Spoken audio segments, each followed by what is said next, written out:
Ito, yung mga ganitong electric fan mga idol. Ito malakas to eh. Malakas mong ubos ng battery. Itong ganitong electric fan. Boss, paano mag-install ng watt meter AC po? Ito ba yan? Ito?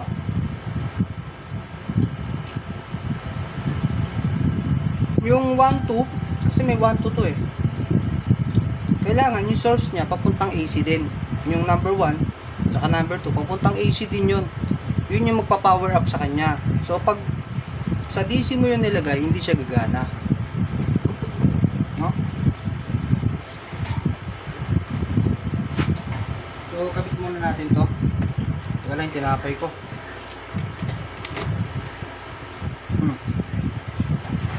56.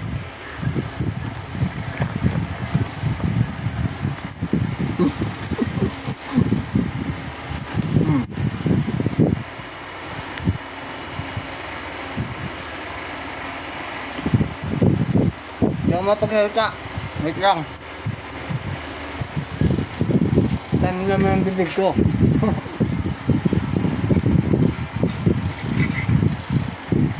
Tapos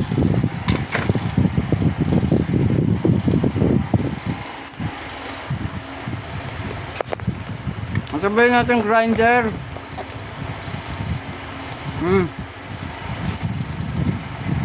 Ay mali. Kailangan nakabaliktad yung yung cellphone para nakikita. Pero hindi ko makikita yung comment niya. Wait lang kasi gusto ko mapakita sa inyo yung watts doon sa watt meter. Hindi rin pala kita. Paano ba yan? Ayan, siguro kita nyo. Ayan ang watt meter, no? Hindi ko nga lang makikita yung comment nyo. Ayan. Kabitan natin ng grinder. Ito.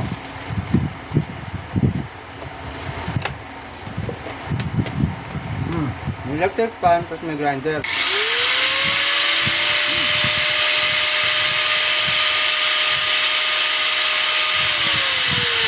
Hey! Kaya.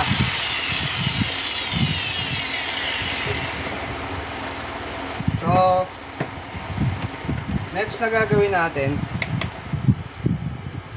electric fan grinder rep. Kukuha ko na extension.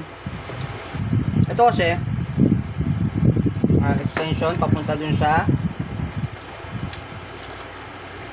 rep, no? Kuha tayo. Lang ha.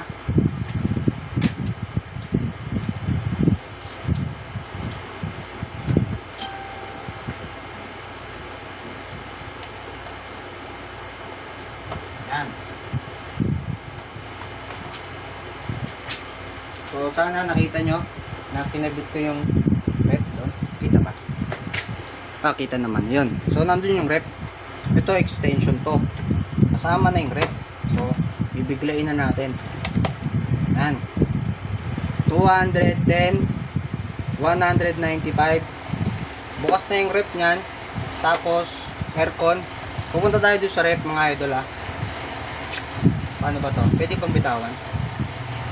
Hindi, sige.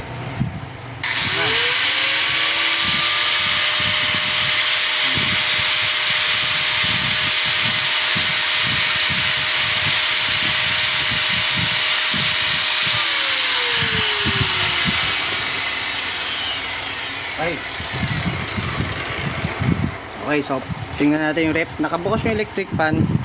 Bumukas yung kala nga. Yan. Uy. Simingaw ka agad yung lamig ah. Bilis lumamig. Yun oh. Oh. Oh shit. Lamig agad oh.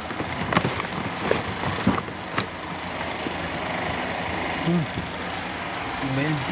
Ay, sumara. Naipit. Yan. Bilis lumamig ah. Lumamig agad yung rep. So sa ganyang setup mga idol, 3,000 watts, 1,500 continuous. Magdidepende po yun sa baterya nyo ha. Kailangan yung battery nyo is kaya nyo ma-shoulder yung mga appliances, no? So dito sa 100 Ah, yan pwede yan. Tapos, ayan o, tingnan nyo. 148 to. May kasamang electric fan. Watts. Ay, 148 watts. O, tama, 148. Tapos may kasama yung electric fan na maliit na yun. Naka number 3 yun. Kaso, hindi pa bumababa yung breaker eh, no? Ah, yung aircon. Oo, yung aircon. Oo, tama. Wait lang. Saan makikita yung laman ng battery? Laman? Yung reading ng wattmeter, sir, para po ba sa inverter? Para tansya. Dito. Para malaman mo yung watts nito. Kuha tayo ng wire. Wire tulo ng aircon na 0.5. Papaganahin natin dito. Subukan natin kung bababa tong breaker.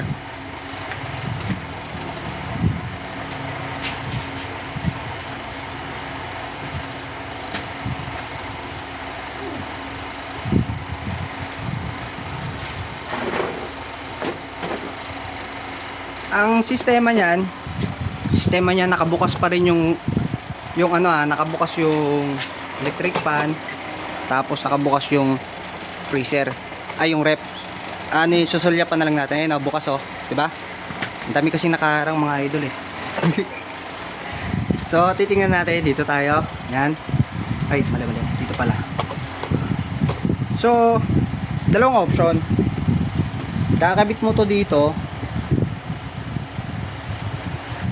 Subukan natin. Ayaw. Yun. Tigas, bagong wire. So, pa-power on ko ha. Low fan. So, gumana siya. Low fan na yun, oh. Oh, di ba? Low fan. So, ngayon, thermostat, naka-cool. Low fan lang yan. Low cool natin. Sitingnan natin kung ano mangyayari. Uy! Ang galing. Ayan, oh. Kasabay ang rep, no? Pero yung baterya natin, yan, 12.1, no? Ayan siya. Ayan, kaya. Pero, tumaas na kasi yung ginawa ko dito. Pero teka, tingnan natin yung wire. Baka minute. Uy, kayang-kaya ng wire. Ayos. Kayang-kaya ng wire, mga idol. Sa umaga, kung papatakbo ka ng ganito sa umaga, okay lang. Yan. Pero sa gabi, aircon, wag. Sa umaga mo na lang gamitin yan. No? Umaga. Subukan natin, sabayin natin ito. Habang nakabukas yung mga item. Testing ha. Oh, di ba? Yun yung sinasabi ko. So, wala na, di ba? Yun yung sinasabi ko dyan. Yun yung safety features. Nakita nyo? Oh, binaba niya. Di ba?